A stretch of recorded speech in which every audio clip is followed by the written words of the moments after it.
இஸ்ரவேலின் நடுவே தனித்துவான வாசமாயிருக்கிற உமது சுதந்திரமான மந்தையாகிய உம்முடைய ஜனத்தே உமது கோலினால் மே தொருளோம், உமது கோலினால் மே தொருளோம், உமது கோலினால் மே தருளோம், உமது கோலினால் மே தருளோம்.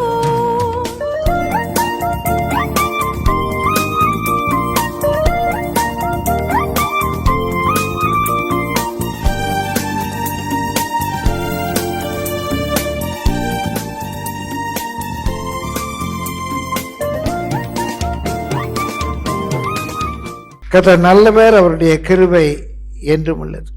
அருமையான 2 பாடல்கள், காலம் வென்று நிற்கிற 2 பாடல்கள். ஒன்று தமிழில் வாருமையா போதகர், வாருமையா போதகர், மிக அருமையான ஒரு பாடல், நல்ல ஒரு தமிழ் நயம் நிறைந்த ஒரு பாடல், வாருமையா போதகர். அதே போல ஆங்கிலத்தில் மிக சிறப்பான அநேகர் விரும்பி பாடுகிற ஒரு பாடல், நம்ம முன்னாள் முதல்வர் நேரு அவர்களுக்கு அந்த பாடல் ரொம்ப பிடிக்கும். அபாய்ட் வித் மீ, என்னோடிரும் மானேஸ்வரி. பிரியமானவர்களே, நம்முடைய குடியரசு தினத்துக்கு பிறகு மிலிட்ரி ரிட்ரீட், அதில் இந்த பாட்டை தான் ப்ளே பண்ணுவாங்க, அபாய்ட் வித் மீ. அந்த டியூனை ரொம்ப அவருக்கு பிடிக்கும். இன்றைக்கு சொல்லலாம் இந்த கிறிஸ்தவ டியூன் வேண்டாம் அப்படின்னு சொன்னாலும் அதை முழுமையாக மாற்ற முடியலை. இந்த 2 பாடல்களும் ஒரே சம்பவத்தை குறித்தது. நேற்று இரவு அதை உங்களோடு கூட பேசணும். ஒருவேளை சரீரப்பிரகாரம் பலவீனமாக இருந்தாலும் கர்த்தர் என்னிலும் பலவானாயிருந்து என்னை மேற்கொண்டு அந்த வேத பகுதியை என்னோடு கூட நெருக்கினார். வாருமையா போதகரே அப்படிங்கிற தலைப்பில் அந்த எம்மாவூர் சீசர்களோடு இயேசு கிறிஸ்து பயணித்தார். அது ஒரு வரலாற்று உண்மை. இயேசு உயிர்த்தெழுந்த அந்த மாலை வேளையிலே 2 சீடர்கள் எம்மாவூருக்கு போகிறார்கள். எம்மாவுக்கு போகிற 2 சீடர்களோடு கூட இயேசு பயணிக்கிறார். இது ஒரு வரலாற்று நிகழ்வு. ஆனால் நேற்று இதை தியானிக்கும் போது எம்மாவூருக்கு போன சீடர்களோடு கூட இயேசு பயணித்தார் என்பதை விட இன்றைக்கு நம்முடைய ஆவிக்குரிய வாழ்க்கையில் இயேசு பயணிக்கிறத இதில் நான் பார்க்கிறேன். ஒரே ஒரு வேத பகுதி தான் இன்றைக்கு நம்ம எடுத்து கவனிக்க போகிறோம். லூக்கா 24ஆம் அதிகாரம் 13ஆம் வசனத்திலிருந்து 35ஆம் வசனம் மட்டுமாக வாசிக்கணும். எல்லா வசனங்களையும் நம்ம முதலாவது வாசிக்க நேரம் இல்லை. அந்த வேத பகுதியை நம்ம பார்க்க போகிறோம். எடுத்துக்கொள்ளுங்க. லூக்கா 24ஆம் அதிகாரம் 13ஆம் வசனம். Look chapter 24 from verse 13. Can we read? வாசிங்க. அன்றைய தினமே, அவர்களில் 2 இயேசு உயிர்த்தெழுந்த அன்றைய தினமே, இயேசு மரித்து உயிர்த்தெழுந்த அன்றைய தினமே, அவர்களில் 2 பேர் எருசலேமுக்கு 7 அல்லது 8 மைல் தூரமான எம்மாவு என்னும் கிராமத்திற்கு போனார்கள். 7 அல்லது 8 மைல் தூரமான எம்மாவு அப்படிங்கிற ஒரு கிராமத்துக்கு போகிறார். 7 அல்லது 8 மைல் அப்படின்னு சொன்னால் இங்கேருந்து நம்ம சொல்லலாம் அந்த அண்ணா ரவுண்டானா வரைக்கும். இந்த பக்கம் போனால் மவுண்ட் ரோடு வரைக்கும் சொல்லலாம். இந்த பக்கம் போனால் திருவத்தியூர், ரொம்ப தூரமோ, தண்டையார்பேட்டை வரைக்கும் போகலாம். அப்படி ஆனால் அன்றைக்கு அது ஒரு காட்டுப்பாதையாக இருக்கும். அப்படி ஒரு 7-8 மைல் தூரம் உள்ள ஒரு இடத்துக்கு 2 பேர் போகிறாங்க. இது வரலாற்று சம்பவம். யார் போனால், எங்கே இருந்து போனாங்க, எந்த இடத்துக்கு போனாங்க, இது ஒரு இதிகாச கதையல்ல, புராண கதையல்ல. டேட் போட்டிருக்கு, அன்றைய தினமே. பிரியமானவர்களே, அவங்க அன்றைக்கு அறுப்பின் பண்டிகை, அங்கே ஒரு பெரிய அவங்களுடைய ஹார்வெஸ்ட் ஃபெஸ்டிவல். அன்றைய தினம் இந்த 2 சீடர்கள் எருசலேமிலிருந்து எம்மாவூர் என்னும் கிராமத்துக்கு போனார்கள். வாசிங்க. போகையில் இந்த வர்த்தமானங்கள் யாவையும் குறித்து அவர்கள் ஒருவரோடு ஒருவர் பேசிக்கொண்டார்கள். அன்னைக்கு காலையிலிருந்து அங்க ஒரே எக்ஸைட்மெண்ட். மகதலேனா மரியாள் ஓடி வந்து சொல்றா, இயேசு உயிரோடு எழும்பினார், இயேசு என்கிட்ட பேசினாரு. பேதுரு யோவான் பார்க்க போறாங்க, அங்க கல்லறையில் இயேசுவை காணும். வைத்த இடத்துல இயேசுவை காணும். அந்த கல்லை புரட்ட வேண்டும் என்றால் நான் வரலாற்று பூர்வமாக வாசித்தேன். அந்த கல்லறையினுடைய வாய் இப்படி ஸ்லோப்பாக சரிவாக இருக்கும். அந்த கல்லறையுடைய வாய் இப்படி ஸ்லோப்பாக இருக்கும். அந்த கல்லறையின் வாயில் வைக்கிற கல்லை ஏறத்தாழ 25 நல்ல வாலிபர்கள், தொழிலாளர்கள், 25 தொழில் செய்யக்கூடியவர்கள் அந்த கல்லை ஒரு எந்திரத்தினுடைய உதவியோடு உருட்டி அந்த கல்லறையின் வாயில டப்புன்னு போட்டுருவாங்களாம். அந்த கல்லை புரட்டுவது எளிதான காரியம் கிடையாது. அந்த கல்லை புரட்டுவது எளிதான காரியம் கிடையாது. அதனால தான் அந்த இயேசுவுக்கு அந்த சுகந்த வாசனெல்லாம் செய்யணும், அந்த சடங்கு செய்யணும்னு போகிற பெண்கள் நமக்காக யார் கல்லை புரட்டுவார்கள் அப்படின்னு பேசிகிட்டே போகிறாங்க. அது ஈஸி காரியம் இல்லை. கல்லை ஈஸி யாரும் புரட்ட முடியாது. அதுலேயும் பிரியமானவர்களே, இப்போ சில வீட்டுக்கெல்லாம் பூட்டுக்கு கார்ப்பரேஷனில் வந்து சீல் வச்சுருவாங்க, கோர்ட்டில் இருந்து சீல் வச்சுருவாங்க. அதே மாதிரி ரோமர் சீல் வச்சுருக்காங்க. அந்த சீலை உடைச்சிட்டுலாம் யாரும் புரட்டி தப்பிக்க முடியாது. போலீஸ் வந்து சீல் வச்சா நம்ம போய் உடைச்சிட முடியுமா? அதுவும் சாதாரண ரோம் அரசுக்கு விரோதமாக சாதாரண மீன் படிக்கிறவங்க செய்ய முடியுமா? முடியாது. பிரியமானவர்களே, ரோம சீல் வச்சாச்சு. இன்னும் ஒரு பட்டாலியன்,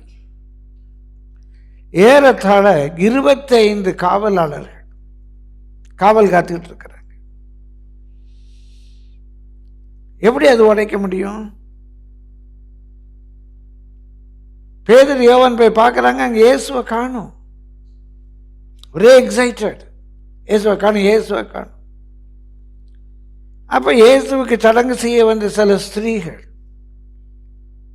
அவங்க பார்க்குறாங்க, அவங்களும் கல்லறை வெறுமையாக இருக்கு, ஒன்றும் புரியலை, யார் தூக்கிட்டு போனான்னு தெரியலையே, பயந்துட்டே போகிறாங்க. இயேசு வந்து ஹலோ ஹலோ அப்படிங்கிற, ஹே சியர்ஸ், லிட்டரலாக அவர் சொன்னது கேரியோ சியர்ஸ். ஒரே ஷாக். அவங்க வந்து சீடர்கள்ட்ட சொல்கிறாங்க, இயேசுவை காணும், ஒரே எக்ஸைட்டட், இயேசுவை காணும். மனதெல்லாம் சொல்லி இயேசு என்கிட்ட பேசினாருங்கிறான். அந்த பெண்கள் சொல்கிறாங்க, நாங்கள் இயேசு காலை தொட்டு கும்பிட்டோங்கிறாங்க. ஒரே கன்ஃபியூஷனில் இருக்காங்க. அந்த நேரத்தில் பேதுருக்கு இயேசு காணப்பட்டுட்டார். பேதுரு வந்து சொல்கிறார், எனக்கும் இயேசு காணப்பட்டார். என்ன நடந்ததுங்கிறது நமக்கு வரலாற்றில் பதிவாகலை, வேதத்தில் பதிவாகலை. அவரும் நான் சொல்கிறேன், இயேசுவை பார்த்துட்டேன். எப்படி இருக்கு அன்றைக்கி அந்த நம்ம இன்றைக்குள்ள பத்திரிகையில் ஒரே பதட்டமாக இருந்தது. சீடர்கள் மத்தியில் ஒரே பதட்டமான சூழ்நிலை. இது எருசலேம் முழுசும் பரவ ஆரம்பிச்சிருச்சு. இதை தடுக்கிறதுக்கு அவன் லஞ்சம் கொடுக்குறான். அவர் எல்லாம் களவாடிட்டு போயிட்டாங்கன்னு சும்மா சொல்லுங்க. இன்னைக்கு அரசியல்வாதிகள் சொல்லுவாங்களே, அதே மாதிரி தான் சொல்றான். அன்னைக்கும் எல்லாமே அன்னைக்கு இருந்த மாதிரி தான் இன்னைக்கும் இருக்குது. யாரோ தூக்கிட்டு போயிட்டாங்கன்னு சொல்லுங்க. தமிழில் சொல்லுவாங்க இல்லையா, சொல்கிறவன் கேனைய என்ன, கேட்குறனும் கேனையம்மா. எப்படிலாம் தூக்கிட்டு போக முடியும்? நீங்களாம் என்ன பண்ணிக்கிட்டு இருந்தீங்க? என்ன பண்ணிக்கிட்டு இருந்தீங்க? வாயில் விரல வச்சு சப்பிக்கிட்டு இருந்தீங்களா? கேட்பாங்கல்ல.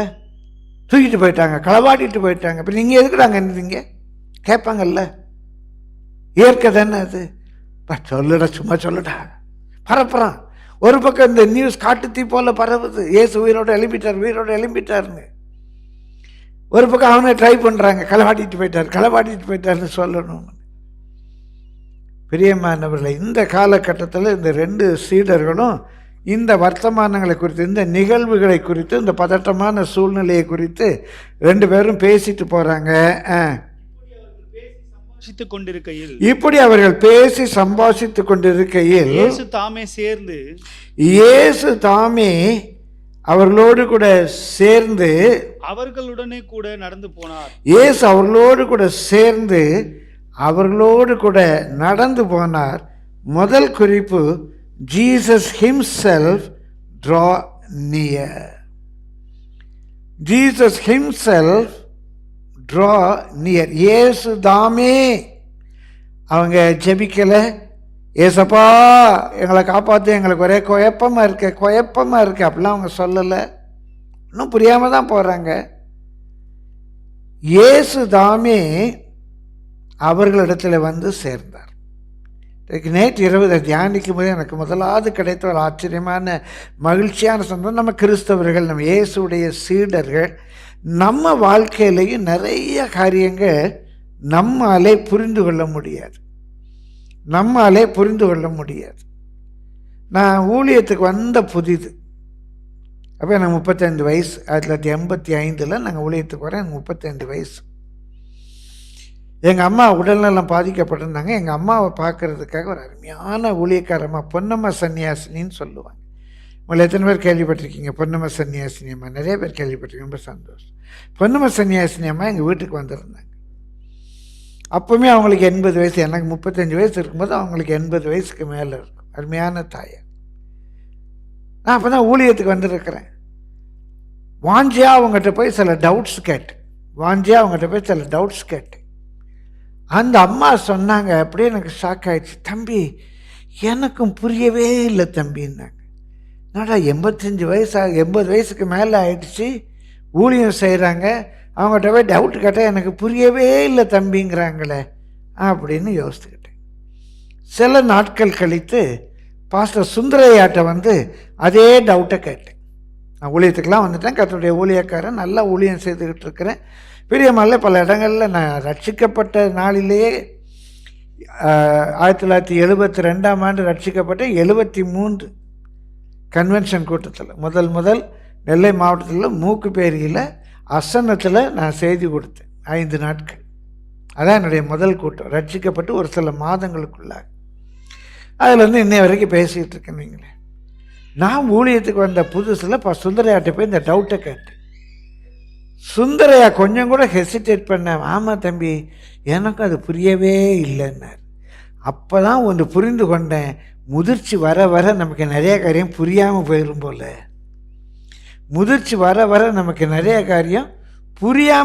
போல். ஆங்கிலத்தில் ஒரு தத்துவம் சொல்லுவாங்க, when I understand that I can't understand, I understand. உங்களுக்கு புரிஞ்சிச்சா? when I understand that I can't understand, I understand. என்னால் எல்லாவற்றையும் புரிந்து கொள்ள முடியாது என்று நான் புரிந்து கொள்ளும்போது எனக்கு சரியான புரிந்து கொள்ளுதல் வருகிறது. எல்லாவற்றையும் என்னால் புரிந்து கொள்ள முடியும் என்பது நான் குழம்பி விடுகிறேன். அப்படிதான் யோபு நினைச்சான். நான் ஆண்டவர்கிட்ட கேட்பேன், அவர் முகமுகமாக பார்த்து கேட்பேன், ஏன் எனக்கு கஷ்டம்? நான் ஒரு தப்பு பண்ணலையே, தப்பு பண்ணவங்களுக்கு தான் எனக்கு கஷ்டம், எனக்கு ஏன் கஷ்டம்? எங்கள் வீட்டில் ஏன் சாவு? நான் தான் பலி செலுத்தினேன் கேட்குறான். அவனுக்கு ஒரு பதில் தேவை. உடனே ஆண்டவர் யோபுக்கு பிரதியுத்தரமாக பதிலாக சில காரியங்களை சொல்ல, காட் ஆன்சர்ட் ஜோப். நானும் படித்து பார்த்தேன், அவன் கேள்வி ஒன்றுக்குமே ஆண்டவர் பதில் சொல்லலை. அதுக்கு பதில் அவன்கிட்ட நிறைய மேல் கேள்விகள் வச்சார். அவன் ரொம்ப அழகாக இருக்கு அந்த டயலாக். அவன் கேள்வி கேட்டான், நான் ஆண்டவர்கிட்ட கேட்க போகிறேன், எனக்கு ஏன் கஷ்டம்னு கேட்பேன். ஆண்டவர் நியாயமில்லை நியாய சொல்லுவார், நீங்கள் சொல்கிற மாதிரிலாம் என்கிட்ட எந்த தப்பும் கிடையாது, நான் நல்லா தான் இருந்தேன், ஆனால் எனக்கு ஏன் கஷ்டம்? ஆண்டவர் யோபுட்ட நிறைய கேள்வி கேட்டார். இந்த பூமி எப்படி அந்தரத்தில் தொங்குது, லெவிதியானுக்கு எப்படி சாப்பாடு கிடைக்கி, இது எப்படி நடக்கு, அது எப்படி நடக்குன்னு படப்படன்னு கேள்வியாக கேட்டார். இந்த ஃபிசிக்கல் வேர்ல்டு, இந்த இயல், இந்த பௌதீக உலகம், இதில் உள்ளதே நமக்கு புரியலையடா, எப்படி ஆவிக்குரிய ரகசியம் நமக்கு புரியும் அப்படின்னு தெரிஞ்சுக்கிட்டோன்னு யோபு சொன்னான், ஐயா, காரியமறியாத மூடனை போல பேசிட்டேன், மன்னிச்சிருந்தேன். யோபுக்கு என்ன தெரிஞ்சது? நம்மால் ஆவிக்குரிய ரகசியம் எல்லாத்தையும் என்ன செய்ய முடியாது, புரிஞ்சிக்க முடியாதுன்னு புரிஞ்சுக்கிட்டு. அதான் யோபுக்கு உள்ள பெரிய ஞானம். இதெல்லாம் என்னால் புரிஞ்சிக்க முடியாது அப்படின்னு புரிஞ்சுக்கிட்டேன்.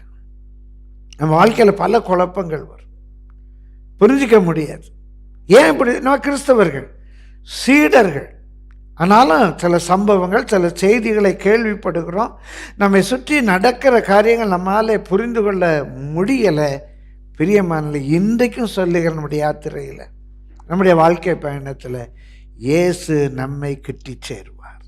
பயப்படவே பயப்பட. என் வாழ்க்கையில் எத்தனையோ முறை நான் புரியலேன்னு நினைக்கும் போது ஆச்சரியமாக இயேசு என்னோடு கூட பேசி இருக்கிறத நான் உணர்ந்திருக்கிறேன். 3 நாட்கள் ஒரு காரியத்துக்காக ஆண்டவர் இது என்னன்னு கேட்டுட்டு, ஆண்டவர் என்னை கிட்டி சேர்ந்து எனக்கு அந்த ரகசியங்களை வெளிப்படுத்தினார். நான் சிஎஸ்ஐ பின்னணியிலிருந்து ரட்சிக்கப்பட்டேன், சொப்பனத்தில் ரட்சிக்கப்பட்டேன். பிரியமலை மாத்தூர் பாஸ்டர் லாசரஸ் அவர் பெரிய பரிசுத்தவான். சகோதரி சாராள் நவரோஜி அவர்கள் நடத்தியிருந்த ஆவிக்குரிய சபையில் ஞானஸ்நானம் பெற்று ரட்சிக்கப்பட்டு 40 நாள். அதுக்கு கொஞ்சம் முன்னால் பாஸ்டர் சாம்சுந்தரையா கூட்டத்தில் 1 மாதத்துக்குள்ள அவங்களுக்கு தெரியவே தெரியாது ஆவடியில் தரிசனத்தின் மூலமாக அபிஷேகம் பெற்று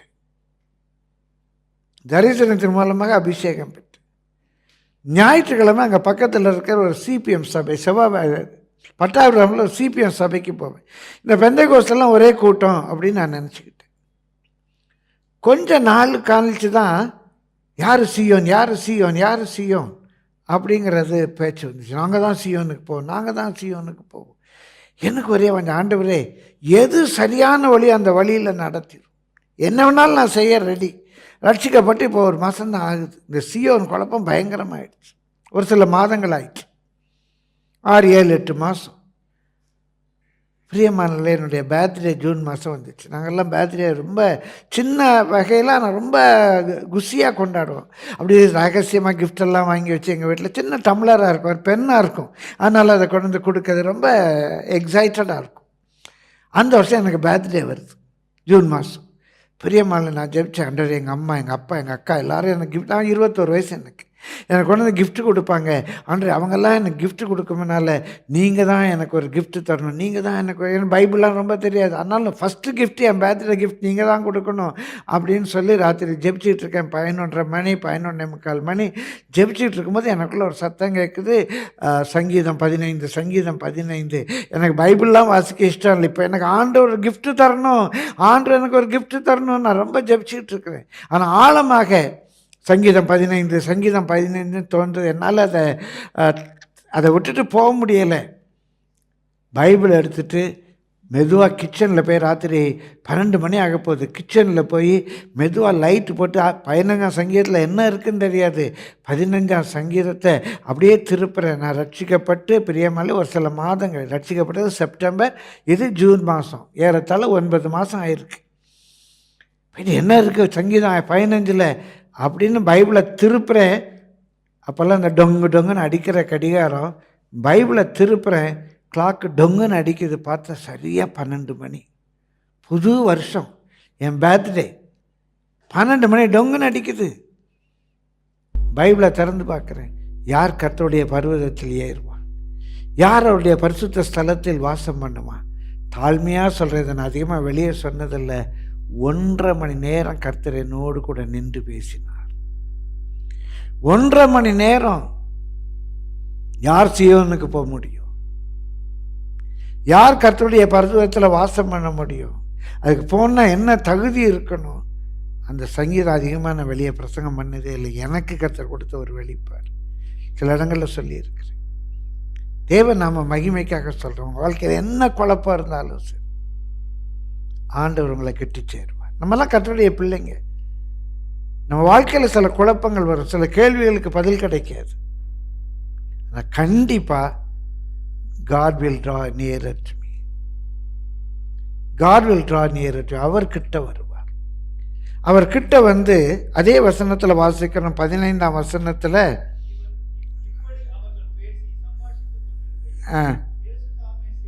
இயேசு தாமே சேர்ந்து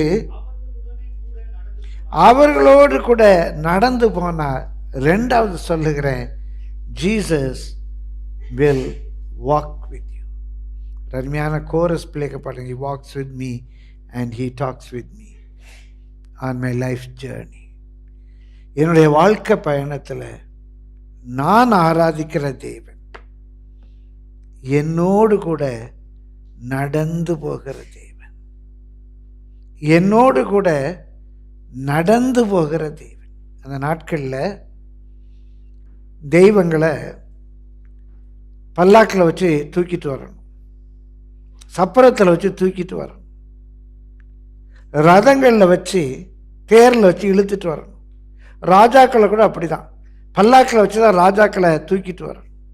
பிரியமானவர்களே, அப்படி அந்த நாட்களில் ராஜாக்கள் எல்லாம் பல்லாக்கில் வச்சு தூக்கிட்டு வரும்போது, அவங்க தெய்வங்கள் எல்லாம் பல்லாக்கில் வச்சு தூக்கிட்டு வரும்போது, ஒரு தெய்வம், ஒரு ராஜா நன்மை செய்கிறவராகவே சுற்றி நடந்தார், நடந்து திரிந்தார். அந்த ராஜாவை தான் நடராஜன் என்று சொன்னார்.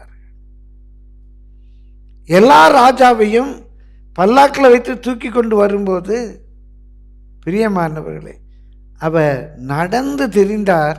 அவரை நடராஜன் என்று சொன்னார். நடக்கிற ஒரு ராஜா. வேற எந்த ராஜாவை நடந்திருக்காரா? இவரை நடக்கிற ராஜா. என் வாழ்க்கை பயணத்தில் எனக்கு ஒரு கம்பேனியனாக, உங்களுக்கு ஒரு கம்பேனியனாக, ஹீ வில் வாக் வித். சில இடங்களில் புருஷன் கூட மனைவிட்ட நடக்க மாட்டான். 2 ஸ்டெப்பு முன்னால் போகும், 2 ஸ்டெப் முன்னால் போகும். பிரியமானவர்களே, அவர் என்னோடு கூட நடக்கிற தேவன். என்னோடு கூட நடக்கணும்னா என் ஸ்டெப்ஸ் போடணும். பிரியமானவர்களே, footprints on the sand அப்படின்னு ஒரு அருமையான போயம் உண்டு, ஒரு கவிதை உண்டு. எத்தனை பேர் வாசித்திருக்கீங்களோ தெரியலங்க. யாராவது வாசித்திருக்கீங்களா? Footprints on the sand, ஒரு ஃபேமஸ் போயம். பிரியமானவர்களே, ஒரு நாள் ஒருத்தர் போகிறாரு. போகும்போது அவருடைய பயணத்தில் இயேசு கூட போகிறார். எப்படி தெரியுதுன்னா, 2 ஜோடி ஃபுட் பிரிண்ட்ஸ் இருக்கு. 2 ஜோடி ஃபுட் பிரிண்ட்ஸ். இவருடைய ஃபுட் பிரிண்ட்ஸ், இவர் பக்கத்திலே இன்னொரு ஃபுட் பிரிண்ட்ஸும் இருக்கு. 2 ஜோடி ஃபுட் பிரிண்ட்ஸ் அப்படியே போகுது, இணைந்து போகுது. இது யாருடைய ஃபுட் பிரிண்ட்ஸ் அப்படின்னு இவர் பார்க்கும்போது இவருக்கு ஒரு வெளிப்பாடு வருது. இயேசுவினுடைய ஃபுட் பிரிண்ட்ஸ். நான் போகிற எல்லா பாதையிலும் இயேசுனுடைய ஃபுட் பிரிண்ட்ஸும் கூடயே இருக்குது. இவருடைய ஃபுட் பிரிண்ட் திரும்பி பார்க்குற வாழ்க்கையில், இவர் வந்த வாழ்க்கை பயணத்தில் பல சூழ்நிலைகள், எல்லா சூழ்நிலையும் இயேசுக்கிட்டனுடைய ஃபுட் பிரிண்ட்ஸ் கூடயே இருக்கிறத பார்க்குறார். ஆனால் சில இடங்களில் ரொம்ப கஷ்டமான இவர் வாழ்க்கையில் பிரச்சனைகளை சந்தித்த அந்த சூழ்நிலைகளில் இவருடைய ஒரு ஜோடி ஃபுட் பிரிண்ட்ஸை காணும். இவர் பதறிட்டார். வாழ்க்கையில் ரொம்ப பயங்கரமான பிரச்சனைகள் வந்த நேரத்தில் ஒரு ஜோடி ஃபுட் பிரிண்ட்ஸை காணும். ஜெபிக்கிற, ஆண்டவரே என் கூடயே நடந்து வரீரு, ஆனால் எங்கெங்க நான் பிரச்சனைகளை சந்திக்கிறேனோ அந்த இடத்துலலாம் ஒரு ஜோடி ஃபுட் பிரிண்ட்ஸை காணுமே, என்னை விட்டுட்டீரா அப்படின்னு. இல்லை, நல்லா பாருப்பா, நான் நல்லா பார்க்குறார், காணும். அப்போ ஆண்டவர் சொன்னார், அந்த நேரத்துலலாம் நீ பார்க்குறது உன் ஃபுட் பிரிண்ட்ஸ் இல்லை, அது ஏன் ஃபுட் பிரிண்ட்ஸ்ன்னார். ஓ ஆமாம், ஏன் ஃபுட் பிரிண்ட்ஸ் சிறுசாக இருக்குது, இது ஆண்டவருடைய ஃபுட் பிரிண்ட்ஸ் தான். சரி, எனக்கு பிரச்சனை வந்த நேரத்தில் நான் எங்கே போனேன், என் ஃபுட் பிரிண்ட்ஸை காணுமே, நான் எங்கே போனேன் அப்படின்னாரான். அப்போ ஆண்டவர் சொன்னாரான், அந்த நேரத்துலலாம் நான் அவனை என் கையில் தூக்கிக்கிட்டேன்னாரான். அந்த நேரத்தில் நான் உன்னை என் கையில் தூக்கிக்கிட்டாதான் உன் ஃபுட் பிரிண்ட்ஸ் இல்லைன்னாரான். பிரியமானவர்களே, அதான் இங்கிலீஷில் அந்த அருமையான poem footprints on the sand. என்னுடைய எல்லா சூழ்நிலைகளிலும் இயேசு என் கூட நடக்கிறார். எம்மாவூருக்கு போன சீஷர்களோடு அவர் நடந்தார் என்றல்ல, ஹீ வாக்ஸ் வித் மீ. அவர்களோடு கூட சேர்ந்து இணைந்து அவர்களுடனே கூட நடந்து போகிறார். 2 காரியங்களை பார்த்தோம். 16, 17 வாசிங்க. ஆனாலும் அவரை அறியாதபடிக்கு அவர்களுடைய கண்கள் மறைக்கப்பட்டிருந்தது. சில வேளைகளில் இயேசு நமக்கு தம்மை வெளிப்படுத்தினாலும் அதை அறியாதபடிக்கு நம்முடைய கண்கள் மறைக்கப்பட்டிருக்கு. எல்லாருடைய வாழ்க்கையில் இந்த அனுபவம் வரும். அந்த சீடர்கள் 5 அப்போ 2 மீனை கொண்டு 5000 பேருக்கு அதிகமாக, கிட்டத்தட்ட 10,000 வச்சுக்கோங்களேன். புருஷர் மாத்திரம் 5000 பேர். அதை மிக எளிதாக கணித ரீதியில் அவங்க எண்ணினாங்க. எப்படி அவங்களால 5000 பேர்னு என்ன பண்ணிருந்தது, அவங்கள பந்தி வைக்கும்போது 50 பேராக 100 பேராக உட்கார வைத்தார். வரிசைக்கு எல்லாம் ரொம்ப ரொம்ப ஒழுங்காக செய்கிற தேவன். ஒரு வரிசைக்கு 100 பேர், அப்படி 50 வருஷம். அதனால் ஈஸியாக சொல்லிட்டாங்க 5000 பேர். அப்போ ஸ்திரீகள் வரிசையாக உட்காரலையா? அந்த விவாதத்துக்குள்ள நான் போல விட்டுருங்க. புருஷர்கள் வரிசையாக உட்காந்தாங்க போல். எண்ணி சொல்லிட்டாங்க. பிரியமானவர்கள் 5 அப்போ 2 மீன். சீடர்கள் அக்கறைக்கு போங்க அப்படின்னு அவர் துரிதப்படுத்தினார். அவங்கெல்லாம் அக்கறைக்கு ரொம்ப ஜாலியாக போகிறாங்க. போகும்போது பேசுகிறாங்க, யாருன்னே தெரியலையப்பா, நான் அப்படி ஒரு அப்பத்தை வச்சுட்டு எட்டி பார்க்க என் பிளேட்டில் அப்பம் இருக்குது, அந்த ஆளுக்கு அப்பத்தை வச்சுட்டு எட்டி பார்க்க என் பிளேட்டில் அப்பம் இருக்குது. யோவான் ஆமாம், நான் அந்த மீனை பிச்சு வச்சுக்கிட்டே இருக்கேன், மீன் இருந்துக்கிட்டே இருக்கு, என்னப்பா நடக்குன்னு தெரியலையே, யார் இவர்னு புரியலையே. பேசிக்கிட்டே போகிறாங்க அந்த 12 பேரும். பாதி கடலில் போகும்போது சாதகமான காற்று பாதகமாக மாற ஆரம்பிச்சிச்சு. சாதகமாக இருந்த காற்று பாதகமாக மாறிடுச்சு. இனி அக்கறை போய் சேருவோங்கிற நம்பிக்கை இல்லை. இந்த பக்கத்துலேயும் வேற படகு இல்லை. இயேசு வந்து காப்பாற்றணும்னு நினச்சா கூட இயேசு வருகிறதற்கு வேற படகு கிடையாது. நடுக்கடலில் மாட்டிக்கிட்டார். தண்டு வலித்து வலித்து வலித்து சோர்ந்து போகிறாள். இனி தப்பி பிழைப்போம் என்ற நம்பிக்கை முற்றுமாய் அற்று போயிட்டு அந்த சூழ்நிலையில் இயேசு தண்ணீரின் மேலே நடந்து வருகிறார். அவர்களுக்கு உதவி செய்ய வருகிறார். அவர்கள் அவரை ஒரு ஆவேசம் என்று கத்தினார். அவங்க இயேசுவை ஐடென்டிஃபை பண்ணல. சில வேளைகளில் இயேசு நமக்கு உதவி செய்ய வரும்போது, உதவியை அனுப்பும்போது, ஒரு தேவதூதனை அனுப்பும்போது, ஒரு மிராக்கிளாக ஹெல்ப் பண்ணும்போது, இந்த ஹெல்ப் தேவன் தான் பண்ணுறாரு, இது காட்ஸ் டூயிங் அப்படிங்கிறத சில வேளைகளை நம்ம புரிந்து கொள்ளாமல் போயிடும். நம்ம கண் மறைஞ்சிருது. நமக்கு ஹெல்ப் பண்ணுறது தேவன் தான் ஹெல்ப் பண்ணியிருக்காரு அப்படிங்கிறத ஏதோ சூப்பர் நேச்சுரல், நான் சொன்னது போல் சூப்பர் நேச்சுரல் ஹெல்ப் கிடைக்கும். அநேக ஆண்டுகளுக்கு முன்பு, பிரியமானவர்களே, கிட்டத்தட்ட ஒரு 40 வருஷத்துக்கு முன்னால் கன்னியாகுமரி மாவட்டத்தில் காட்டாத்துறை என்ற இடத்துக்கு ஒரு கன்வென்ஷன் கூட்டத்துக்கு போயிருக்கோம். என் கூட கிறிஸ்டியன் காலேஜ் ஸ்கூலில் டீச்சராக இருந்த ஒரு டீச்சர், அவரும் வந்திருக்கிறார். ஒரு நாள் இரவு காட்டாத்துறைக்கு பக்கத்தில் உள்ள ஒரு கிராமத்தில் எங்களுக்கு ஒரு ஸ்பெஷல் மீட்டிங் அரேஞ்ச் பண்ணி கண்டிப்பாக வரணும்னு கூப்பிட்டுருந்தாங்க. நாங்கள் தங்கியிருந்த இடத்துலேருந்து ஒரு 7 கிலோமீட்டர் அந்த காட்டு பகுதிக்குள்ளே போகணும். அப்போ ரொம்ப காடாக இருக்கும். அந்த பாஸ்டர் புல்லட் வச்சுருந்தார். புல்லட் எடுத்துகிட்டு போங்கன்னு சொன்னார். அந்த ரோட்டில் புல்லட் ஓட்டுறதுக்கு அந்த மேடு பள்ளம் புல்லட் ஓட்டுறதுக்கு ஆயத்தம் இல்லை. 7 கிலோமீட்டர் நடந்து போயிட்டு வந்துடுறோம் அப்படின்னு சொல்லி 2 பேரும் நடந்து போயிட்டோம். கூட்டத்தெல்லாம் முடிச்சுட்டு இரவில் திரும்பி வரும். இந்த ஊர் இடையில கிடையாது, சின்ன சின்ன குக்கிராமங்கள், 10 குடிசை 20 குடிசை இருக்கிற மாதிரி உள்ள குக்கிராமங்கள். அப்படி வரும்போது முதல் குக்கிராமத்தில் நிறைய தெரு நாய்கள் பயங்கரமாக எங்களை சார்ஜ் பண்ணுறது. ராத்திரி 10:30-11 மணி இருக்கும். எங்களை என்ன பண்ணன்னு தெரியல. அப்படியே ஒரு 10 நாய் பயங்கரமாக வருது. ராத்திரி லைட்டும் கிடையாது, ஒன்றும் கிடையாது. நாங்கள் பார்த்துக்கிட்டு இருக்கும்போதே ஒரு பெரிய நாய், இவ்வளோ உயரம் இருக்கும், ஒரு பெரிய நாய் எங்களுக்கு முன்னால் வந்து நின்றுச்சு. அந்த நாய் நின்னோன்னா மற்ற நாயெல்லாம் நாங்கள் வாழை சுட்டிட்டு அப்படியே ஓரமாக போயிடுச்சு. நாங்கள் கிராஸ் பண்ணிட்டோம். சாதாரண ஒரு நிகழ்வு. அப்புறம் பார்த்தா அந்த பெரிய நாய் ராஜா மாதிரி எங்களுக்கு முன்னால் போகுது. அடுத்தால இன்னொரு ஹேம்லெட், அந்த குடிசைகள் வரும்போது அங்கேருந்து ஒரு 10 நாய் வருது. இந்த நாய் அந்த நாய்களோட சண்டை போடுது. நாங்கள் கிராஸ் பண்ணுறோம். நாங்கள் கிராஸ் பண்ண பிறகு அந்த நாய் எங்களுக்கு முன்னால் போகுது. பிரியமானவர்களே, அந்த டீச்சர் இப்பவும் இருக்கிறாங்க. 2 பேரும் பார்க்குறோம். ஒருத்தர் பார்த்த ஒரு பிரமை இல்லை, 2 பேரும் பார்க்குறோம். கொஞ்சம் நேரம் ஆக ஆக எங்களுக்கு இது என்னது ஆண்டவர், இப்படி ஆண்டவர் நாயை அனுப்பி இருக்கிறாரு, ஆச்சரியமாக இருக்கு, ரொம்ப பிரமிக்கத்தக்க அதிசயமாக இருந்துச்சு. அதை ரசிச்சுக்கிட்டே நாங்கள் நடந்துக்கிட்டு இருக்கோம். நாங்கள் தங்கி இருக்கிற அந்த பாஸ்டர் வீடு கிட்டத்தட்ட இந்த கேபின் தூரத்துக்கு, இவ்வளோ தூரத்துக்கு வந்துட்டோம். நாய் முன்னால் போயிட்டுருக்குது. நாங்கள் அந்த நாயை பற்றி பேசிகிட்டு இருக்கோம். இந்த கேபின் தூரத்தில் தான் இந்த கெயிட் இருக்குது. பாஸ்டர் தாமஸ் காட்டாத்துறை பாஸ்டர், அவங்க வீட்டில் தான் நாங்கள் தங்கி இருக்கிறோம். என் கூட வந்து ஆசிரியர் பேர் சவுந்தரராஜன், MCCயில் இருந்தார், கணக்கு ஆசிரியர். அவரும் கணக்கு, நானும் கணக்கு. நானும் அப்போ வேலை பார்த்துக்கிட்டு இருந்தேன். பிரியமானவர்களே, அவ்வளவு தூரம் இருக்கும், 2 பேரும் பார்த்துக்கிட்டு இருக்கோம். அந்த நாய் எங்கள் கண்களுக்கு முன்பாகவே காணாமல் போயிடுச்சு. அப்படியே நின்றுட்டோம். என் கண்களுக்கு முன்பாக அந்த நாய் காணாமல் போயிடுச்சு. அதுக்கப்புறம் அப்படி ஒரு நாய் அந்த ஊரில் இருந்துச்சான்னு அந்த கிராமத்து பாஸ்டர் கூட கான்டாக்ட் பண்ணி கேட்டோம். அப்படி ஒரு நாய் அங்கே இல்லவே இல்லைன்னு சொல்ல, நல்ல பெரிய நாய், இவ்வளோ வேறு. இன்றைக்கும் அந்த காட்சி கண்ணுக்கு முன்னால் இருக்குது. பல விதங்களில் தேவன் நமக்கு உதவி ஒத்தாசையை அனுப்புவார். இதெல்லாம் நாங்கள் பார்த்தது. ஏதோ கதை சொல்றதுக்காக இல்லை, இடத்த சொல்கிறேன், என் கூட வந்த பாஸ்டர் பிரதருடைய பெயரை சொல்கிறேன். பிரியமானவர்களே, கர்த்தருடைய பரிசுத்த நாமத்துக்கு மகிமை உண்டா. சில வேளைகளில் ஆண்டவர் நமக்கு உதவி ஒத்தாசை செய்தால் கூட இது ஆண்டவர் தான் அப்படி செய்கிறாரு, இவங்களை அனுப்பியிருக்காரு, இல்லை ஆண்டவர் நம்ம கூட வந்திருக்காரு, ஆண்டவர் பேசுகிறாரு அப்படிங்கிறது நம்முடைய கண்ணுக்கு நம்ம விசுவாசிங்க தான், சீஷர்கள் தான். ஆனாலும் அது நம்ம கண்ணுக்கு மறைவா இருக்குது. வாசியுங்கள்.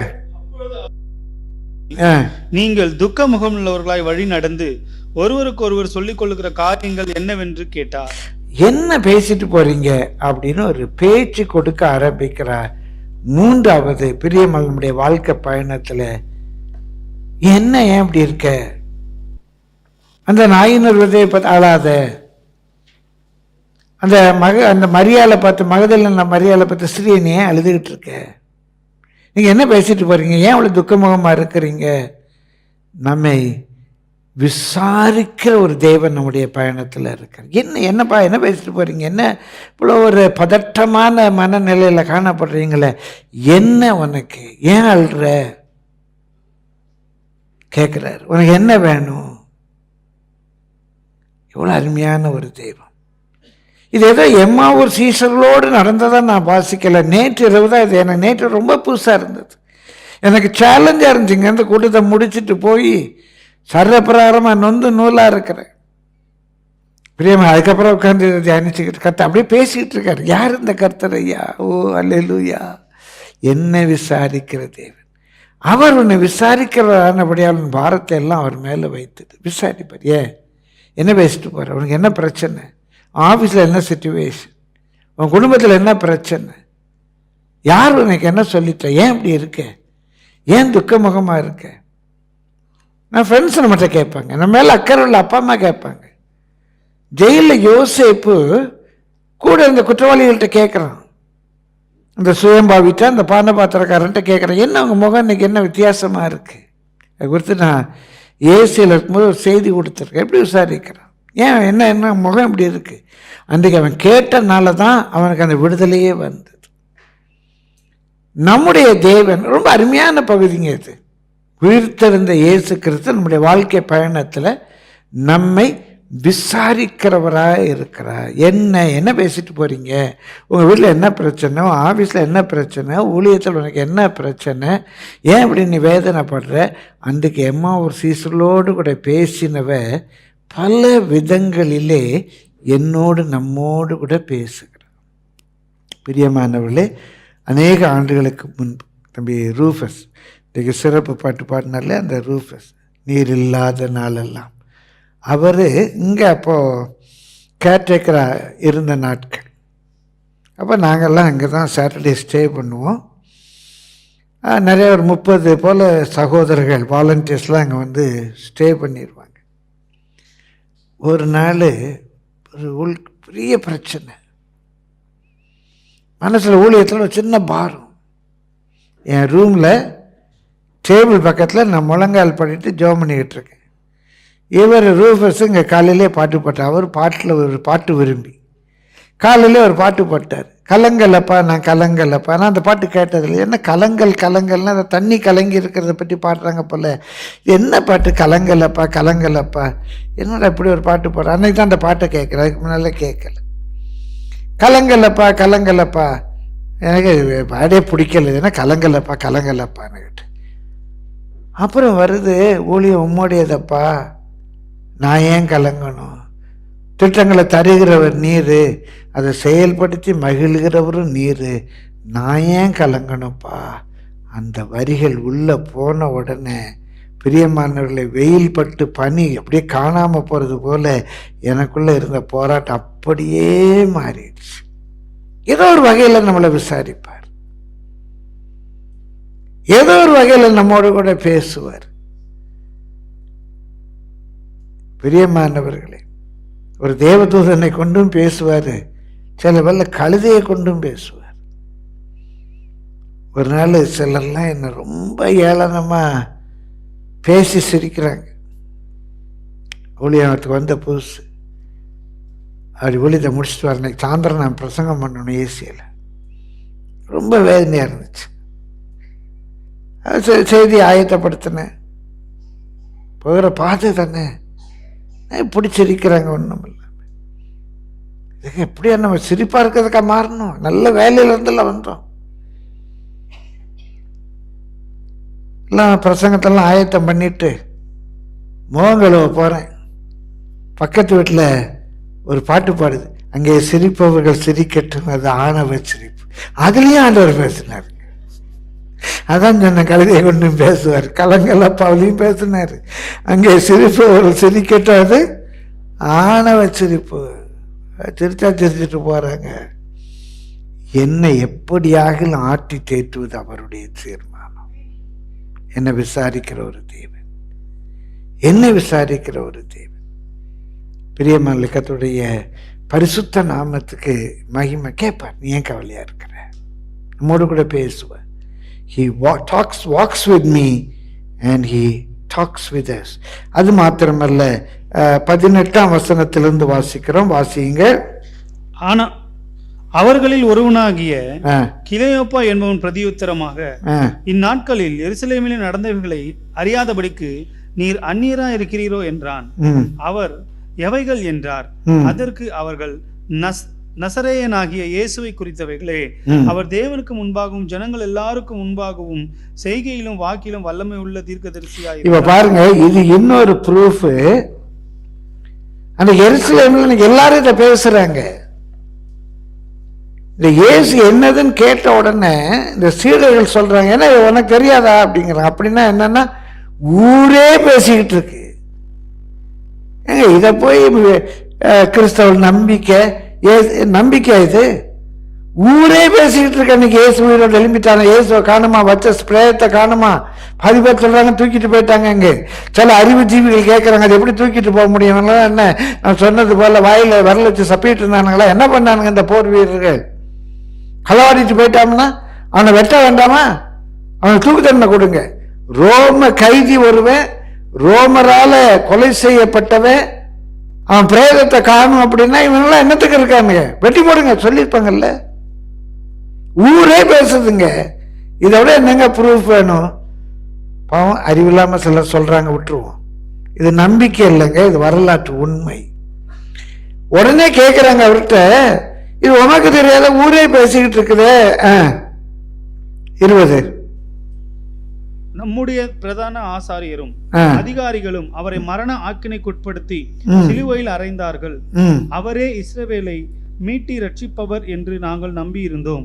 பிரியமானவர்களே, அவங்களுக்கு அன்றைக்கு சீடர்களுக்கு இருந்த ஒரு நம்பிக்கை என்னன்னா, இவர் ஒரு புரட்சியை கொண்டு வருவாரு, நம்ம இந்த ரோம அரசாட்சியிலிருந்து இவர் மீட்டுருவாரு, இவர் யூதருக்கு ராஜா, இவர் இஸ்ரவேல் ஜனங்களை மீட்பாரு, ஒரு ஆட்சி மாற்றத்தை கொண்டு வருவாரு.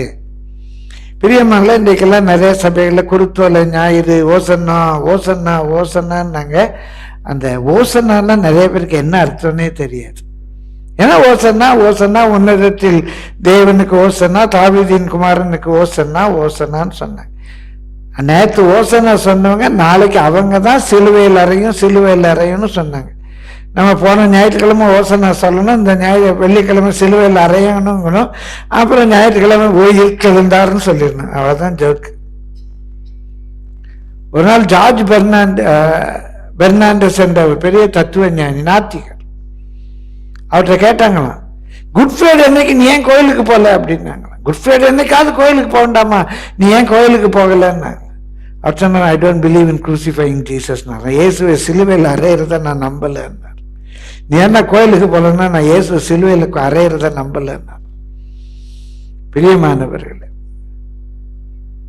ஓசன்னா அது கிறிஸ்தவ முழக்கம் கிடையாது.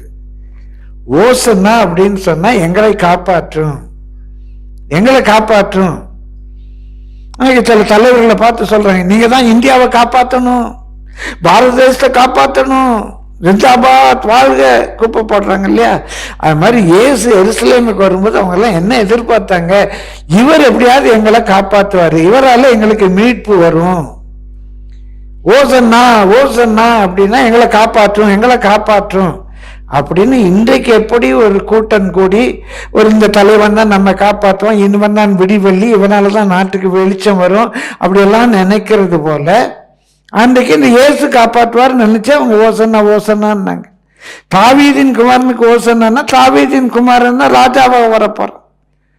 இன்னைக்கு இன்னாருடைய பேரனுக்கு ஓசன்னா இன்னாருடைய மகனுக்கு ஓசன்னா போடுறோம் இல்லையா, பிரியமல்ல. அதே மாதிரி இவர் தாவீதின் வம்சத்தில் வந்தவர் தான் நமக்கு திரும்ப ராஜ்யத்தை கொடுக்க போறாரு அப்படின்னு நினைச்சு தாவீதின் குமாரனுக்கு ஓசன்னா இவரை பற்றி தீர்க்கதரிசனத்தை சொல்லி இருக்கு.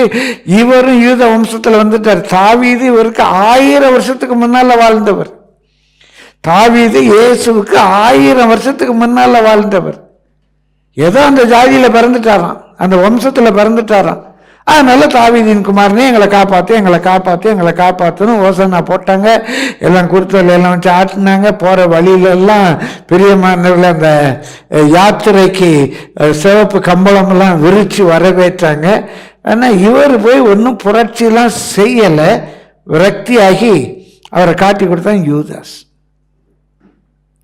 பிரியமானவர்கள் இயேசுடைய டீமில் பெரிய தீவிரவாதிகள்லாம் இருந்தாங்க.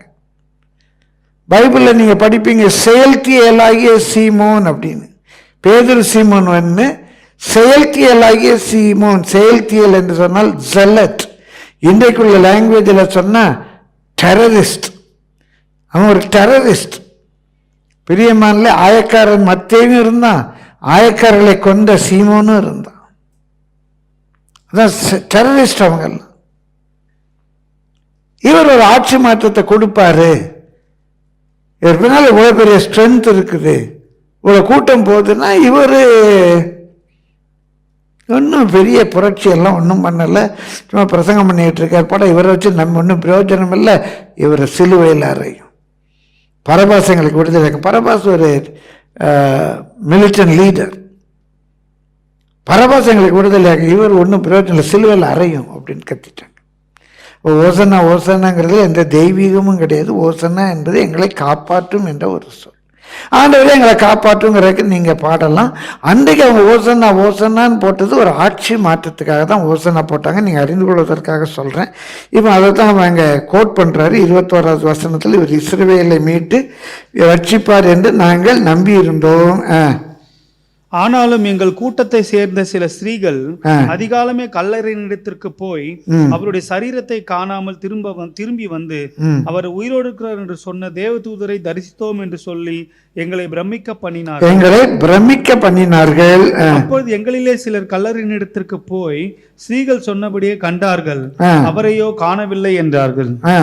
அப்பொழுது அவர் அவர்களை நோக்கி, தீர்க்கதரிசிகள் சொன்ன யாவையும் விசுவாசிக்கிறதற்கு புத்தி இல்லாத மந்த இருதயம் உள்ளவர்களே. தீர்க்கதரிசி என்னெல்லாமோ சொல்லியிருக்காங்களே, அதை விசுவாசிப்பதற்கு புத்தி இல்லாத மந்த இருதயம் உள்ளவர்களே, கிறிஸ்து இவ்விதமாக பாடுபடவும் தமது மகிமையிலே பிரவேசிக்கவும் வேண்டியதில்லையா என்று சொல்லி பைபிள் எத்தனை இடத்துல சொல்லி இருக்கு.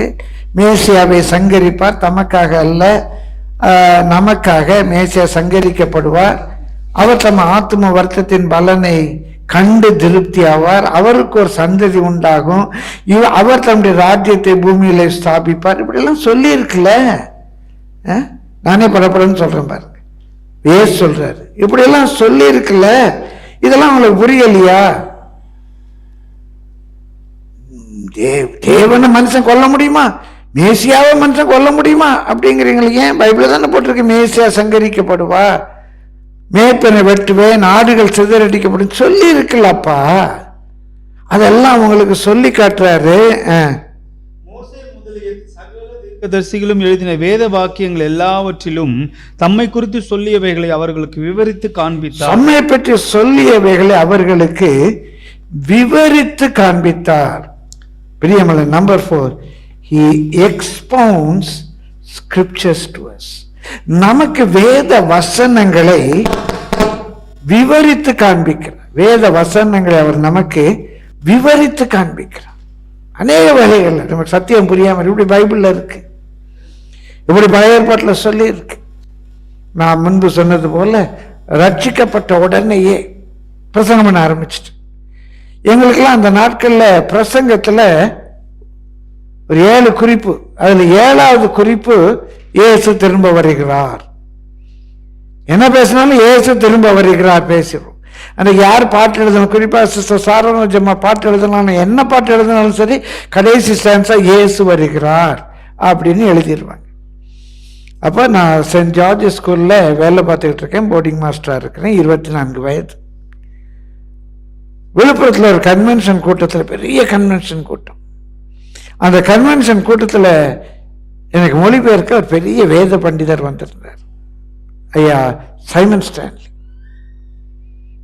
அவர் அப்போ தான் எத்தியோப்பியாவிலேருந்து வந்த புதுசு. அவர் எனக்கு மொழிபெயர்த்தார். அவர் மெட்ராஸில் என்னை பார்க்க சென்ட் ஜார்ஜ் ஸ்கூலுக்கு வந்துட்டார்.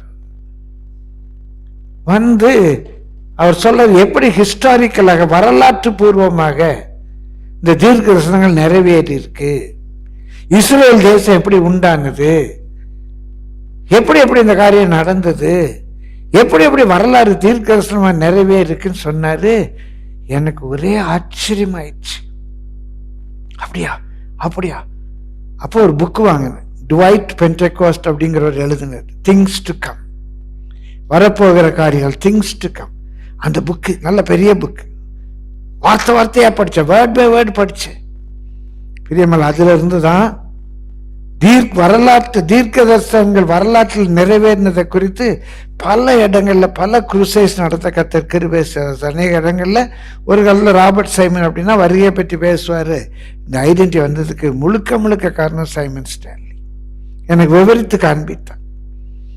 அதே போல இயேசு கிறிஸ்து அவர்களுக்கு வேத வசனத்தை விவரித்து காண்பிக்கிறார். பிரியமானவர்கள், சின்ன கணக்கை சொல்றேன். இங்கே எத்தனை பேர் கணக்கு படிச்சிருக்கீங்களோ தெரியல. நேற்று என்றைக்கு ஒரு நான் அதை சொன்னேன், தியரி ஆஃப் ப்ராபபிலிட்டி. ஒரு 48 ப்ராஃபசிஸ், 48 தீர்க்க தரிசனங்கள்.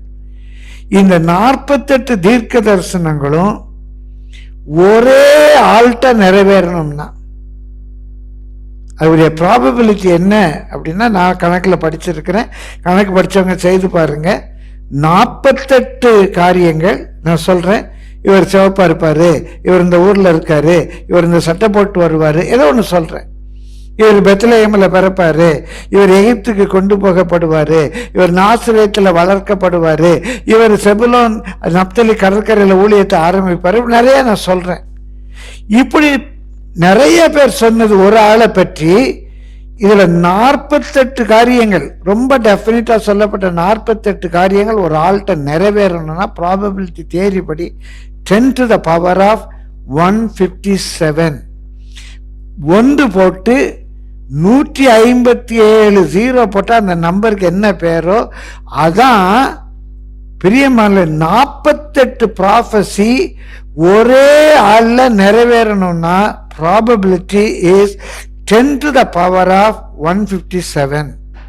48 ப்ராஃபஸி அல்ல, இயேசுவை பற்றி பழைய ஏற்பாட்டில் சொல்லப்பட்ட ப்ராஃபஸிஸ் 351 ப்ராஃபஸிஸ். இந்த 351 ப்ராஃபஸிஸ், அவர் கை காலில் ஆணி அடிக்கணும், அவர் வஸ்திரத்தின் மேலே சீட்டு போடணும், அவரை ஒரு ஐஸ்வரனுடைய கல்லறையில் வைக்கணும், இப்படி ஒன்றொன்றும் அவரை பற்றி சொன்னதெல்லாம் நிறைவேற வேண்டும் என்று சொன்னால் 359 ப்ராஃபஸிஸ் நிறைவேறணும்னா அந்த ப்ராபபிலிட்டி எவ்வளோ பெருசாக இருக்கும். இதுக்கப்புறம் ஒருத்தனுக்கு டவுட் இருக்குன்னா அவனுக்கு ஒரு அறிவுபூர்வமாக சிந்திக்க தெரியலைன்னு அர்த்தம், அவ்வளவுதான். சத்தியத்தை நம்புங்கன்னு சொல்லலை, சத்தியத்தை அறிவீர்கள், சத்தியம் உங்களை விடுதலை. You shall know the truth. Christianity is based on knowledge. It's not just based on blind faith. Christianity is based on knowledge. பிரியமான பவுல் சொல்லுவார், ஞானிகளோடு நாங்கள் ஞானத்தை பேசுகிறோம், இந்த உலகத்தின் ஞானத்தை அல்ல. நான் ப்ராபபிலிட்டி தியரி படிச்சிருக்கிறேன், பெர்மிட்டேஷன் காம்பினேஷன் படிச்சிருக்கிறேன், வேதத்தில் ஒப்பிட்டு பார்க்குறேன். 351 தீர்க்க தரிசனங்கள் பலர் பல காலகட்டங்களில் சொன்னது ஒரு ஆளுடைய வாழ்க்கையில் நிறைவேறணும்னா அந்த ப்ராபபிலிட்டியை கண்டே பிடிக்க முடியல, இன்ஃபைனைட் என்று தான் சொல்லி முடிக்கிறாங்க. பிரியமானவர்கள், இயேசு எல்லாத்தையும் விளக்கி காட்டுறார். இப்படி சொல்லியிருக்கு, மோசே இப்படி சொன்னார், ஏசாயா இப்படி சொல்லியிருக்காரு, தாவீது இப்படி சொல்லியிருக்காரு, நாம் என்ன சொன்னேன், எல்லாத்தையும் ஒன்றொன்றாய் விளக்கி காட்டுறாரு இயேசு. பிரியமாலே நம்ம கன்ஃபியூஸ்டாக இருக்கும்போது நம்ம கிட்ட வருவார், நம்ம கூட நடப்பார், நம்ம விசாரிப்பார், நம்முடைய ஐயங்களை தீர்க்கும்படி எல்லாவற்றையும் விளக்கி சொல்லுவார். 29ஆம் வசனம் வாசியுங்கள். 28, 29. அத்தருணத்தில் தாங்கள் போகிற கிராமத்துக்கு சமீபமானார்கள். அப்பொழுது அவர் அப்புறம் போகிறவர் போல காண்பித்தார். அவர்கள் அவரை நோக்கி, நீர் எங்களுடனே தங்கியிரும், சாயங்காலம் ஆயிற்று, பொழுதும் போயிற்று என்று அவரை வருந்தி கேட்டுக்கொண்டார்கள். அப்பொழுது அவர் அவர்களுடனே தங்கும்படி உள்ளே போனார். பிரியமானவர்களே, அதுல இருந்து அந்த பாட்டு தான் அபாய்ட் வித் அஸ். இதுதான் நம்ம தமிழில் வாருமையா போதகரே என்று பாடுறோம். அவர் நம்மோடு கூட நடப்பது மாத்திரமல்ல, நம்மோடு சம்பாஷிப்பது மாத்திரமல்ல, நம்மோடு தங்கியிருக்கவும் சம்மதிக்கிறார். He comes and abide with us. ஒருவன் சத்தத்தை கேட்டு கதவை திறந்தால் நான் உள்ளே பிரவேசித்து அவனோடு கூட போஜனம் பண்ணுவேன், அவனு என்னோடு கூட போஜனம் பண்ணுவான். பிரியமானவர்களே, இயேசு அவளோடு கூட தங்கி இருக்கும்படியாக போனார். குறிப்பை சொல்லி முடிக்கிறேன். வாசிங்க 30ஆம் வசனம், 30, 31. அவர்களோடே அவர் பந்தி இருக்கையில் அவர் அப்பத்தை எடுத்து ஆசீர்வதித்து அதை பிட்டு அவர்களுக்கு கொடுத்தார். அப்பொழுது அவர்களுடைய கண்கள் திறக்கப்பட்டு அவரை அறிந்தார்கள்.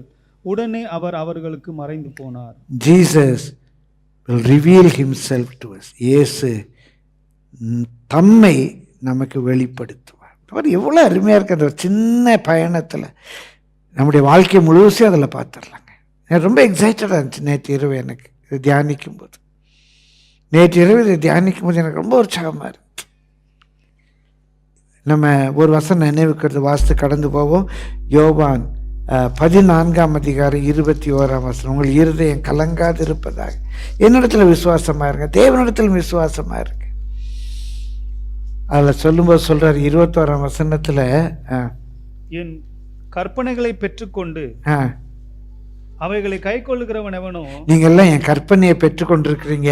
ஞானஸ்நானம் எடுக்கிறீங்க, சபை கூடுதலுக்கு போங்கன்னா சபை கூடுதலுக்கு போறீங்க. என் கற்பனைகளை பெற்றுக்கொண்டு அவைகளை கை கொள்ளுகிறவன் எவனோ, அவைகளை கை கொள்ளுகிறவனே என்னிடத்தில் அன்பா இருக்கிறான். நீங்க எல்லாம் கர்த்தரிடத்தில் அன்பா இருக்கிறீங்க. என்னிடத்தில் அன்பா இருக்கிறவன் என் பிதாவுக்கு அன்பா இருப்பான். நம்ம இயேசுவிடத்தில் அன்பா இருந்தா நம்ம கண்டிப்பா பிதாவுக்கு அன்பா இருக்கிறோம். நானும் அவனில் அன்பா இருந்து அவர் அன்பா இருக்கிற உங்கள் மேல இயேசு அன்பா இருந்து அவனுக்கு என்னை வெளிப்படுத்துவேன். அவனுக்கு உனக்கு இயேசு தன்னை வெளிப்படுத்துவார். உன் போதகரை நீ மறைந்திருக்க மாட்டான், உன் கண்கள் அவரை காணும். இயேசு எப்படி ஆகலும் நமக்கு தம்மை வெளிப்படுத்தும். அவங்களுக்கு அந்த நேரத்தில் உயிர்த்தெழுந்த இயேசு கிறிஸ்து தன்னை வெளிப்படுத்தினார். வாழ்க்கை பயணத்தில் நெருக்கத்தில் இருக்கும்போது நம்முடைய பிஸ்னஸ், நம்ம சூழ்நிலைகள், நம்முடைய மினிஸ்ட்ரி somehow எப்படி ஆகிலும் இயேசு நமக்கு தம்மை வெளிப்படுத்துவார். கடைசியாக வாசிங்க அந்த 32ஆம் வசனத்திலிருந்து from verse 32. Luke 24:32. அப்பொழுது அவர்கள் ஒருவரை ஒருவர் நோக்கி, வழியிலே அவர் நம்முடனே பேசி வேத வாக்கியங்களை நமக்கு விளங்க காட்டின போது நம்முடைய இருதயம் நமக்குள்ளே கொழுந்து விட்டு எரியவில்லையா என்று சொல்லிக்கொண்டு அந்நேரமே எழுந்திருந்து, அந்த நேரமே நாளைக்கு இல்லை, சரி ராத்திரி சாப்பிட்டு கொஞ்ச நேரம் படுத்து தூங்குவோம், இல்லை சாப்பிட்டாங்களா சாப்பிடலையா தெரியல, உயிர் திறந்த இயேசுவை பார்த்துட்டோம், ஒரே எக்ஸைட்டட். இதில் ஒரு சில குறிப்புகள் எனக்கு இருக்கு, நான் சொல்ல நேரம் இல்லை. அந்நேரமே எழுந்திருந்து வசன வெளிச்சம் கிடைச்சது. இயேசுடைய வாழ்க்கையில் இடைப்பட்டார், இயேசு அவளுக்கு தன்னை வெளிப்படுத்தினார். இப்போ அவங்களால சும்மா இருக்க முடியல. அந்நேரமே எழுந்திருந்து எருசலேமுக்கு திரும்பி போய் 11 அவர்களோடு இருந்தவர்களும் கூடி இருக்க கண்டு, அங்க 11 பேர் இப்போ ஒரு சின்ன கூட்டம் கூடிடுச்சு. நியூஸ் கேட்டு கேட்டு கேட்டு கேட்டு அவங்க ஃப்ரெண்ட்ஸு ரிலேட்டிவ்ஸ்லாம் ஒரு கூட்டம் கூடிடுச்சு. 11 பேரும் அவர்களோடு கூட இருக்கிறவர்களும் கூடி இருக்க கண்டு, கர்த்தர் மெய்யாகவே உயிர்த்தெழுந்து சீமோனுக்கு தரிசனமானார் என்று அவர்கள் சொல்ல கேட்டு, அவங்க எல்லாம் பேசிட்டு இருக்காங்க. காலையில் மகதலேனா மரியாள், அப்புறம் பேதுரு யோவான் போய் பார்க்குறாங்க, இயேசுவை காணோம். அந்த பெண்கள் போய் பார்க்குறாங்க, இயேசுவை காணோம். இயேசு அவங்களுக்கு வழியில் காணப்பட்டார். அவங்கள பார்த்து சியர்ஸ் அப்படின்னு க்ரீட் பண்ணார். அவங்க அவரை தொட்டு வணங்கினாங்க. எல்லாம் ஒரே பதட்டமாக இருக்குது. இதுக்கு இடையில சீமோனுக்கு அவர் காணப்பட்டார். சீமோன் அந்த நியூஸை சொல்லிக்கிட்டு இருக்கிறான். பிரியமானவர்களே, அவங்க சொல்ல கேட்டு வழியில் நடந்தவைகளையும் அவர் அப்பத்தை பிற்கையில் தாங்கள் அவரை அறிந்து கொண்டதையும், வழியில் நடந்தவைகளையும் அவர் அப்பத்தை பிற்கையில் தாங்கள் அவரை அறிந்து கொண்டதையும் விவரித்து சொன்னார்கள். ஏழாவது எனக்கு மிக அதிகமாய் பிடித்தது, அந்த 2 பேரையும் அந்த ராத்திரி அவ்வளோ பெரிய எக்ஸைட் ஆன உடனே, பிரியமல் தேவ ஆவியானவர் அந்த excitement move them to share this good news with his friends. அவங்க போய் தங்க ஃப்ரெண்ட்ஸ்கிட்ட அந்த குட் நியூஸை சொல்கிறதுக்கு அந்த அன்பு, அந்த எக்ஸைட்மெண்ட் அவங்கள நெருக்கி ஏவிச்சு. அவங்களால சொல்லாமல் இருக்க முடியல. ராத்திரியாக ஓடி போயிட்டாங்க. இப்படி இயேசு நம்மோடு கூட நடப்பாரானால், இயேசு நம்மோடு கூட பேசுவாரானால், இயேசு நம்முடைய ஐயங்களை தீர்ப்பாரானால், வசன வெளிச்சத்தை நமக்கு தருவார் என்று சொன்னால், இயேசு நம்முடைய வாழ்க்கையில் நம்முடைய இருளை போக்கி நமக்கு தம்மை வெளிப்படுத்துவாரேயானால், அந்த இயேசுவை பற்றி எப்படி மற்றவங்கள்ட்ட சொல்லாமல் இருக்க முடியும்? எப்படி மற்றவங்ககிட்ட போய் பகிர்ந்து கொள்ளாமல் இருக்க முடியும்? ராத்திரியாக ஓடி போய் எங்களுக்கும் இப்படி ஒரு தரிசனம் கிடைச்சது அப்படின்னு அதை சொல்ல ஆரம்பித்தார்கள். கர்த்தர் நல்லவர், பிரியமானவர்களே. அன்றைக்கு அந்த சாயங்கால வேளையில் அந்த எம்மாவூர், அந்த 8 மைல் கிட்டத்தட்ட ஒரு 6 கிலோமீட்டர். இந்த 6 கிலோமீட்டர் பயணத்தில் நடந்த இந்த சம்பவங்களை நம்ம தியானிக்கிறோம். இவ்வளவு அருமையா இருக்கு. நம்முடைய வாழ்க்கை பயணத்தில் நம்ம சீசர்கள் தான், அவரை நேசிக்கிறோம் தான், கலக்கங்கள் வரும். ஏன் இப்படி நடக்குன்னு தெரியலையேன்னு சொல்லும். கேள்விகளுக்கு பதில் கிடைக்காது. இயேசு நம்மோடு கூட நடப்பார். இயேசு நம்மோடு விசாரிப்பார். இயேசு நம்மை கிட்டி சேருவார். இயேசு நமக்கு வெளிச்சம் தருவார். இயேசு நமக்கு தன்னை வெளிப்படுத்துவார். எல்லாவற்றுக்கும் மேலாக இயேசு நம்மை அவருக்கு சாட்சியாக மாற்றுவார். என் வாழ்க்கை பயணத்தில் அது நடக்கட்டும் ஆண்டவர். ஜெபம் பண்ணுவோமா? எல்லாரும் கர்த்தருடைய முகத்தை நோக்கி பாருங்க. கர்த்தர் நம்மோடு கூட பேசியிருக்கா. உங்களுக்காக நான் ஜெபித்து முடிக்க விரும்புகிறேன். அல்லேலூயா. ஒரே ஒரு அடிப்பாடுவோமா? வாருமையா போதகரே, எம்மிடம் தங்கிரும். கேளுங்க, உங்கள் வாழ்க்கை பயணத்தில் கர்த்தர் உங்களிடத்தில் வருவார். உங்களோடு கூட தங்கியிருப்பார். உங்களுக்கு தன்னுடைய காரியங்களை கர்த்தர் வெளிப்படுத்துவார். சோர்ந்து போகாதீங்க. கர்த்தர் நமக்கு அதிசயங்களை காண பண்ணுகிற தேவன். அல்லேலூயா. எல்லாரும் சேர்ந்து பாடுவோம் அந்த ஒரு அடி. வாருமையா போதகரே, வந்திடம் தங்கிரும். வாருமையா போதகரே, வந்திடம் தங்கிரும். சிறுமையா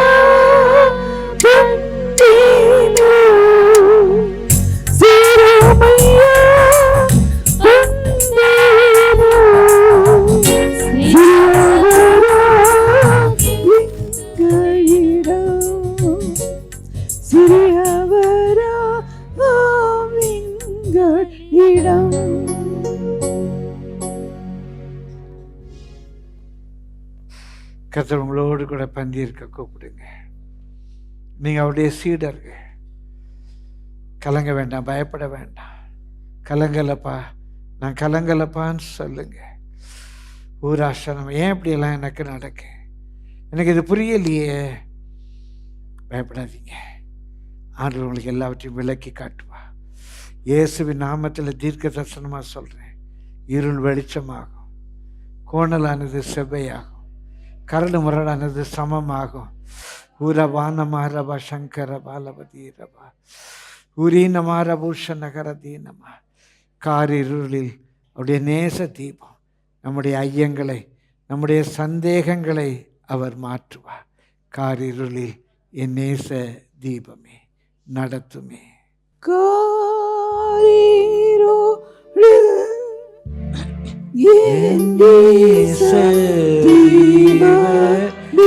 அவரை பார்த்து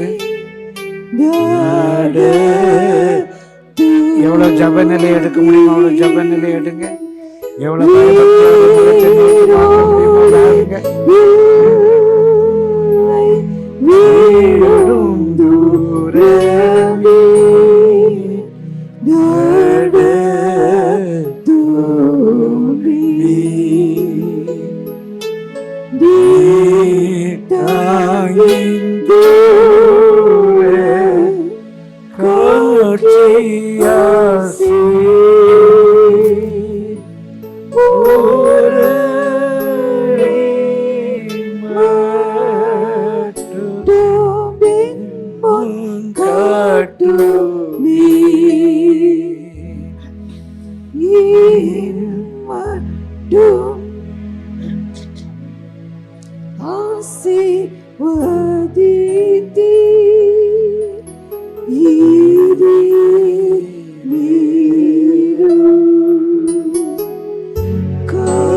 உடைய பிள்ளைகளோடு தீர்க்க தரிசன வார்த்தைகளை கொண்டு பேசியிருக்கிறீர் ஐயா. வாழ்க்கை பயணத்தில் அநேக காரியங்களை குறித்து நாங்கள் குழம்பி போகிறது உண்டு ஆண்டவரே. நான் குழம்பி போகிறது உண்டு ஐயா. ஏன் இப்படியெல்லாம் நடக்கு புரியலையே என்று ஏங்கி இருக்கிறேன் ஐயா. நீர் கிட்டி சேர்வீர் ஐயா. கூட நடப்பீர் ஆண்டவரே. விசாரிப்பீர் ஆண்டவரே. ஐயங்களை தீர்ப்பீர் ஆண்டவரே. எங்களுக்குமே வெளிப்படுத்துவீர் ஐயா. எங்களை கைவிடவே மாட்டீர் ஐயா.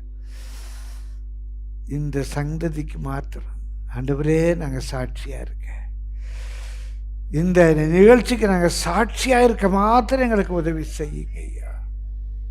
ஜனத்தை ஆசீர்வதியும். இருள் வெளிச்சமாகட்டும் ஐயா.